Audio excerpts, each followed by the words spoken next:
یسایہ 50واں باب۔ خداوند یوں فرماتا ہے کہ تیری ماں کا طلاق نامہ جسے لکھ کر میں نے اسے چھوڑ دیا کہاں ہے؟ یا اپنے قرض خواہوں میں سے کس کے ہاتھ میں نے تم کو بیچا؟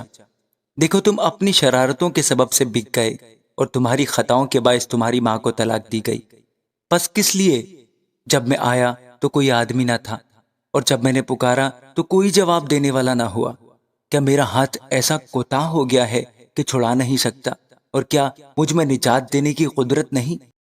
دیکھو میں اپنی ایک دھمکی سے سمندر کو سکھا دیتا ہوں اور نہروں کو صحرا کر ڈالتا ہوں۔ ان میں کی مچھلیاں پانی کے نہ ہونے سے بدبو ہو جاتی ہیں اور پیاس سے مر جاتی ہیں۔ میں آسمان کو سیاہ پوش کرتا ہوں اور اس کو ٹاٹ اڑاتا ہوں۔ خداوند خدا نے مجھ کو شاگرد کی زبان بخشی تاکہ میں جانوں کہ کلام کے وسیلہ سے کس طرح تھکے ماندے کی مدد کروں۔ وہ مجھے ہر صبح جگاتا ہے اور میرا کان لگاتا ہے تاکہ شاگردوں کی طرح سنوں۔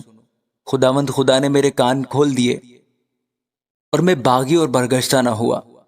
میں نے اپنی پیٹھ پیٹنے والوں کے اور اپنی داڑھی نوچنے والوں کے حوالے کی۔ میں نے اپنا منہ رسوائی اور تھوک سے نہیں چھپایا، پر خداوند خدا میری حمایت کرے گا، اس لیے میں شرمندہ نہ ہوں گا، اور اسی لیے میں نے اپنا منہ سنگے خار کی مانند بنایا، اور مجھے یقین ہے کہ میں شرمسار نہ ہوں گا۔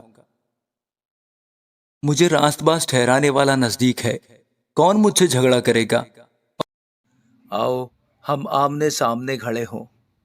میرا مخالف کون ہے؟ وہ میرے پاس آئے۔ دیکھو خداوند خدا میری حمایت کرے گا، کون مجھے مجرم ٹھہرائے گا؟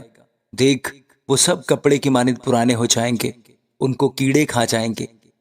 تمہارے درمیان کون ہے جو خداوند سے ڈرتا اور اس کے خادم کی باتیں سنتا ہے، جو اندھیرے میں چلتا اور روشنی نہیں پاتا؟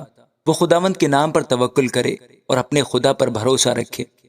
دیکھو تم سب جو آگ سلگھاتے ہو اور اپنے آپ کو انگاروں سے گھیر لیتے ہو، اپنے ہی آگ کے شعلوں میں اور اپنے سلگھائے ہوئے انگاروں میں چلو، تم میرے ہاتھ سے یہی پاؤ گے، تم عذاب میں لیٹ رہو گے۔ آمین۔ یسایہ 51 باب۔ اے لوگو جو صداقت کی پیروی کرتے ہو اور خداوند کے جویان ہو، میری سنو۔ اس چٹان پر جس میں سے تم کاٹے گئے ہو اور اس گھڑے کے سوراخ پر جہاں سے تم کھودے گئے ہو نظر کرو۔ اپنے باپ ابراہیم پر اور سارا پر جس سے تم پیدا ہوئے نگاہ کرو۔ جب میں نے اسے بلایا وہ اکیلا تھا، پر میں نے اس کو برکت دی اور اس کو کثرت بخشی۔ یقیناً خداوند سیون کو تسلی دے گا، وہ اس کے تمام ویرانوں کی دلداری کرے گا۔ وہ اس کا بیابان عدن کی مانند اور اس کا صحرا خداوند کے باغ کی مانند بنائے گا۔ خوشی اور شادمانی اس میں پائی جائے گی، شکر گزاری اور گانے کی آواز اس میں ہوگی۔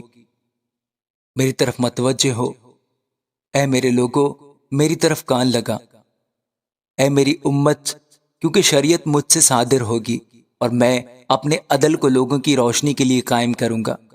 میری صداقت نزدیک ہے، میری نجات ظاہر ہے، اور میرے بازو لوگوں پر حکمرانی کریں گے۔ جزیرے میرا انتظار کریں گے اور میرے بازو پر ان کا توکل ہوگا۔ اپنی آنکھیں آسمان کی طرف اٹھاؤ اور نیچے زمین پر نگاہ کرو، کیونکہ آسمان دھوئیں کی مانند غائب ہو جائیں گے اور زمین کپڑے کی مانند پرانی ہو جائے گی، اور اس کے باشندے مچھروں کی طرح مر جائیں گے۔ لیکن میری نجات ابد تک رہے گی اور میری صداقت موقوف نہ ہوگی۔ اے صداقت شناسو، میری سنو۔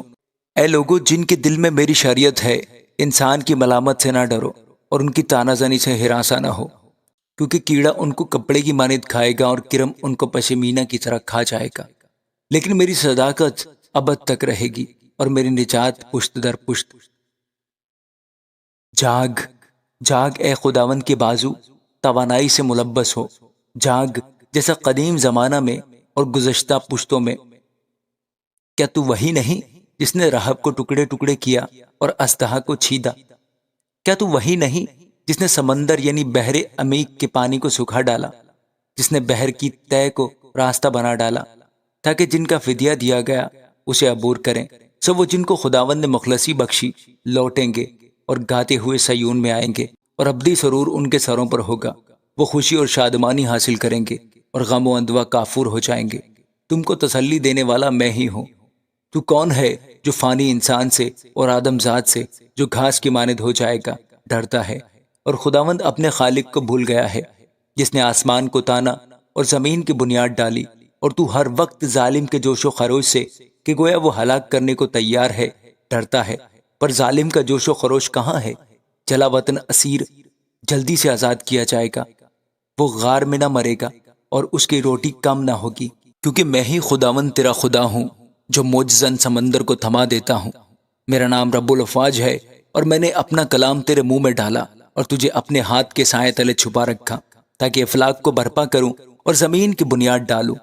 اہل سیون سے کہوں کہ تم میرے لوگ ہو، جاگ جاگ اٹھ اے یروشلم، تو نے خداوند کے ہاتھ سے اس کے غضب کا پیالہ پیا، تو نے ڈگمگانے کا جام تل چھٹ سمیت ہی پی لیا۔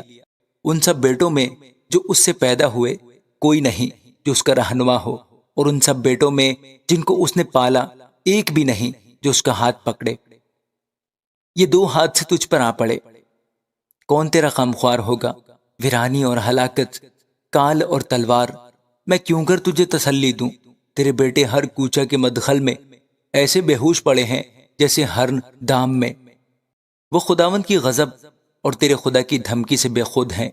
بس اب تو جو بدحال اور مست ہے، پر میں سے نہیں، یہ بات سن، تیرا خداوند یہوہ، ہاں تیرا خدا جو اپنے لوگوں کی وکالت کرتا ہے، یوں فرماتا ہے کہ دیکھ میں ڈگمگانے کا پیالہ اور اپنے قہر کا جام تیرے ہاتھ سے لے لوں گا، تو اسے پھر کبھی نہ پیے گی، اور میں اسے ان کے ہاتھ میں دوں گا جو تجھے دکھ دیتے اور جو تجھ سے کہتے تھے کہ جھک جا تاکہ ہم تیرے اوپر سے گزریں، اور تو نے اپنی پیٹھ کو گویا زمین بلکہ گزرنے والوں کے لیے سڑک بنا دیا۔